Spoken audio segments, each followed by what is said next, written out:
अ, हेमंत जी, आपके पास ही आना चाहता हूं सबसे पहले। उधर चंपाई सोरेन को आप सुन रहे थे, कर्नाटक की भी बात आपने सुन ली। आखिर चल क्या रहा है पर्दे के पीछे? कुछ गड़बड़ चल रहा है क्या? राजीव जी, सबसे बड़ी बात तो ये है कि जो सामने जो दिख रहा है, ये सब तो कंस्पायरेसी थ्योरी है। लेकिन जो हकीकत है वो जो है, आज दो बड़ी खबरें हैं। एक तो उत्तर प्रदेश में 69,000 शिक्षकों की नियुक्ति हाईकोर्ट ने रद्द कर दी और कहा कि ये इस नियुक्ति में 18,000 से अधिक एससी और ओबीसी के पदों को सामान्य कैटेगरी में डाल करके उससे भर दिया गया। अब उसको रद्द कीजिए, आप नए सिरे से मेरिट लिस्ट बनाइए। ये असली खेल है।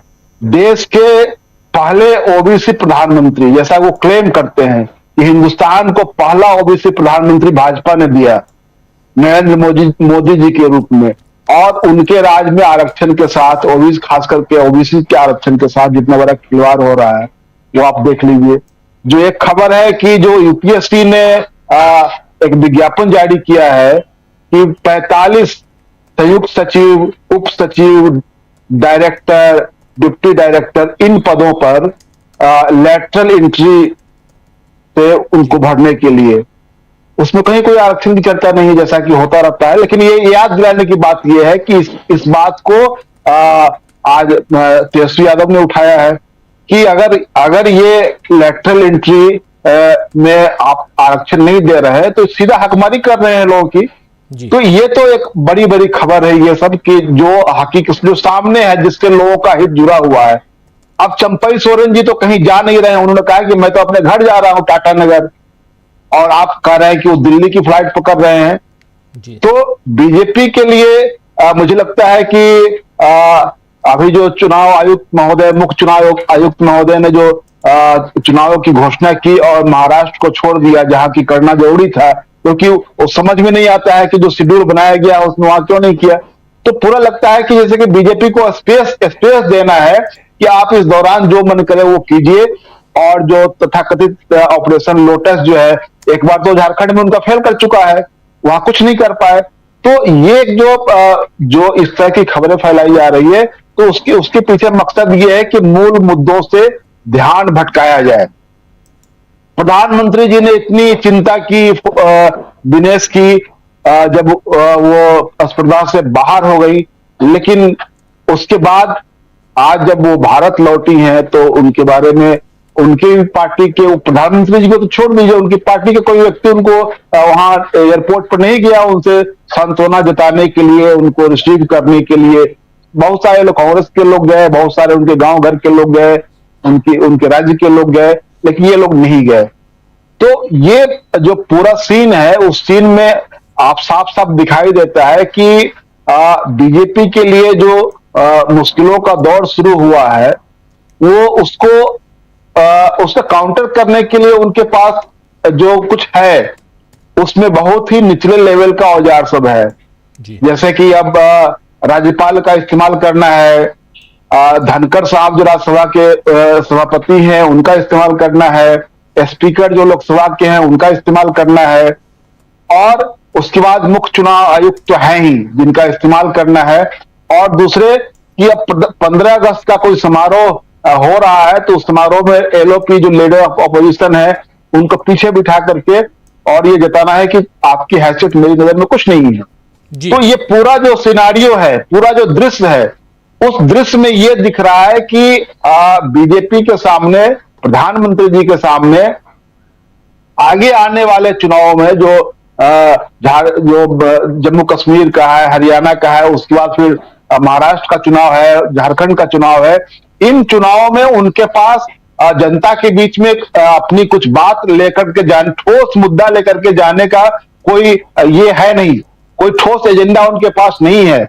उल्टे सरकार की चारों तरफ से घेराबंदी हो रही है, और ऐसी स्थिति में उनके लिए ऐसे ही काम करना है। किसी मुख्यमंत्री के खिलाफ राज्यपाल महोदय किसी केस में वो केस चलाने की उसको अनुमति देंगे, कहीं पर ऑपरेशन लोटस किया जाएगा। तो ये पूरा काम बीजेपी करेगी, क्योंकि उसके सामने एजेंडा कोई क्लियर नहीं है कि हमको किस एजेंडे को लेकर के जनता के बीच में जाना है। प्रधानमंत्री जी ने जो अपने भाषण में जो दिखाया 15 अगस्त को, जिसके बारे में बहुत लोगों ने कहा कि वो ऐसे बोल रहे थे जैसे किसी स्कूली छात्र को अचानक से किसी बड़े समारोह में कह दिया जाए कि आप 15 अगस्त पर या 26 जनवरी को भाषण दीजिए। तो उस दिन जो बिखरी बिखरी बातें कर रहे थे, बाकी बातें जो कर रहे थे, तो साफ दिखा रहा था कि एक तरह से वो अपना लाइन लेंथ भूल गए हैं और जहां तहां वो कभी बाउंसर मार रहे हैं, कभी ओवर पिच दे रहे हैं, कभी शॉर्ट पिच दे रहे हैं। तो ये लाइन लेंथ से पूरी तरह उतर चुकी हुई सरकार मुझे दिखाई दे रही है आज की तारीख में। जी जी बिल्कुल। प्रोफेसर, जो खेल करने की कोशिश बीजेपी कर रही है, राज्यपालों के साथ जो काम किया जा रहा है और उसके जरिए जो काम करवा रही है बीजेपी, उसको भी किनारे रख दें। हरियाणा का चुनाव और उसका रिजल्ट, क्या आपको लगता है आने वाले चुनावों पर भी असर करने वाला है? राजीव जी, लोकसभा चुनाव के बाद बीजेपी भले ही संसदीय ताकत उसकी कम हुई है, लेकिन मैं समझता हूं कि जो आरएसएस है वो बिल्कुल उसमें कोई घबराहट नहीं है, बल्कि वो अपना काम बहुत मजबूती के साथ कर रही है।